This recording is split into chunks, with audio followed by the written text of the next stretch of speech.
Hi hello ನಮಸ್ಕಾರ ಸ್ನೇಹಿತರೆ, welcome back to me Gokul Karvi YouTube channel. ಇವತ್ತಿನ ವಿಡಿಯೋದಲ್ಲಿ ನಾನು ನಿಮಗೆ ಬ್ರೆಡ್ ಆಮ್ಲೆಟ್ ಅಥವಾ ಬ್ರೆಡ್ ಸ್ಯಾಂಡ್ವಿಚ್ ಅನ್ನು ಹೇಗೆ ಮಾಡೋದಂತ ತೋರಿಸ್ತೀನಿ. ಬನ್ನಿ ಸ್ನೇಹಿತರೆ.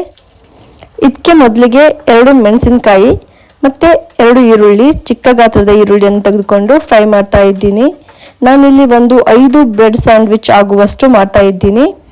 ಅದಾದ ನಂತರ ಇದಕ್ಕೆ ಸ್ವಲ್ಪ ಶುಂಠಿ ಬೆಳ್ಳುಳ್ಳಿ ಪೇಸ್ಟನ್ನು ಸೇರಿಸ್ಕೊಂಡು ಫ್ರೈ ಮಾಡ್ಕೊತೀನಿ. ಇದರ ಹಸಿ ವಾಸನೆ ಹೋದ್ಮೇಲೆ ಇದಕ್ಕೆ ಸ್ವಲ್ಪ ರುಚಿಗೆ ತಕ್ಕಷ್ಟು ಉಪ್ಪನ್ನು ಹಾಗೂ ಸ್ವಲ್ಪ ಅರಿಶಿನ ಪುಡಿಯನ್ನು ಹಾಕೊಂಡು ಫ್ರೈ ಮಾಡ್ಕೊತೀನಿ. ಇದು ಫ್ರೈ ಆದಮೇಲೆ ಇದಕ್ಕೆ ಆಲೂಗಡ್ಡೆ ಮತ್ತು ಟೊಮೆಟೊ ಹಣ್ಣನ್ನು ಸೇರಿಸ್ಕೊಂಡು ಫ್ರೈ ಮಾಡ್ಕೊತೀನಿ. ಮೊದಲಿಗೆ ಇಲ್ಲಿ ನಾನು ಟೊಮೆಟೊ ಹಣ್ಣನ್ನು ಸೇರಿಸ್ಕೊತಾ ಇದ್ದೀನಿ. ಟೊಮೆಟೊ ಸ್ವಲ್ಪ ಫ್ರೈ ಆದ ನಂತರ ಇದಕ್ಕೆ ಆಲೂಗಡ್ಡೆಯನ್ನು ಸೇರಿಸ್ಕೊತಾ ಇದ್ದೀನಿ. ಒಂದೇ ಒಂದು ಆಲೂಗಡ್ಡೆಯನ್ನು ನಾನು ತಗೊಂಡಿರೋದು, ಯಾಕಂದರೆ ಆಲೂಗಡ್ಡೆ ಹಾಕೊಂಡ್ರೆ ಟೇಸ್ಟ್ ಸ್ವಲ್ಪ ಚೆನ್ನಾಗಿ ಬರುತ್ತೆ. ಇದು ಎಲ್ಲರೂ ಮಾಡುವಂತಹ ಬ್ರೆಡ್ ಸ್ಯಾಂಡ್ವಿಚ್ ಅಲ್ಲ, ಇದು ನಮ್ಮದೇ ಸ್ಟೈಲಲ್ಲಿ ಮಾಡುವಂತಹ ಬ್ರೆಡ್ ಸ್ಯಾಂಡ್ವಿಚ್. ನೀವು ಒಮ್ಮೆ ಈ ಬ್ರೆಡ್ ಸ್ಯಾಂಡ್ವಿಚ್ ಅನ್ನು ಮಾಡಿ ತಿನ್ಬಿಟ್ಟು ಹೇಗೆ ಬಂದಿದೆ ಅಂತ ಕಮೆಂಟ್ ಮಾಡಿ ಸ್ನೇಹಿತರೆ.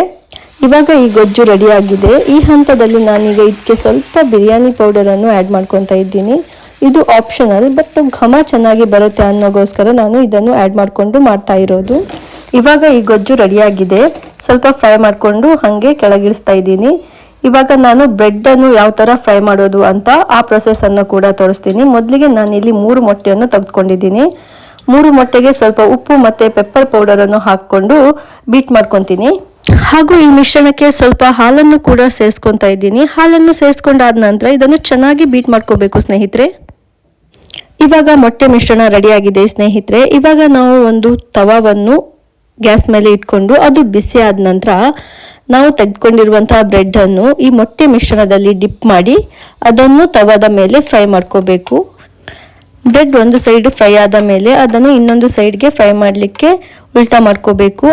ಆಮೇಲೆ ಅದರ ಮೇಲೆ ಆಲ್ರೆಡಿ ಮಾಡಿಟ್ಕೊಂಡಿರುವಂತಹ ಗೊಜ್ಜು ಏನಿದೆ ಅದನ್ನು ಹಾಕೊಂಡು ಸ್ಪ್ರೆಡ್ ಮಾಡ್ಕೊಳ್ಳೋದು. ನಿಮಗೆ ಟೊಮೆಟೊ ಸಾಸ್ ಎಲ್ಲ ಇಷ್ಟ ಆಗುತ್ತೆ ಅಂತ ಇದ್ರೆ ನೀವು ಅದನ್ನು ಕೂಡ ಸೇರಿಸ್ಕೊಳ್ಬಹುದು ಇದಕ್ಕೆ.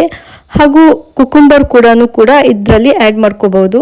ಈಗ ಬ್ರೆಡ್ ಫ್ರೈ ಆಗಿದೆ, ಅದರ ಮೇಲೆ ಇಟ್ಕೊಂಡು ಸ್ವಲ್ಪ ಈ ಥರ ಪ್ರೆಸ್ ಮಾಡಿಕೊಂಡ್ರೆ ರುಚಿಯಾದ ಬಿಸಿ ಬಿಸಿ ಬ್ರೆಡ್ ಸ್ಯಾಂಡ್ವಿಚ್ ರೆಡಿ ಆಗುತ್ತೆ ಸ್ನೇಹಿತರೆ.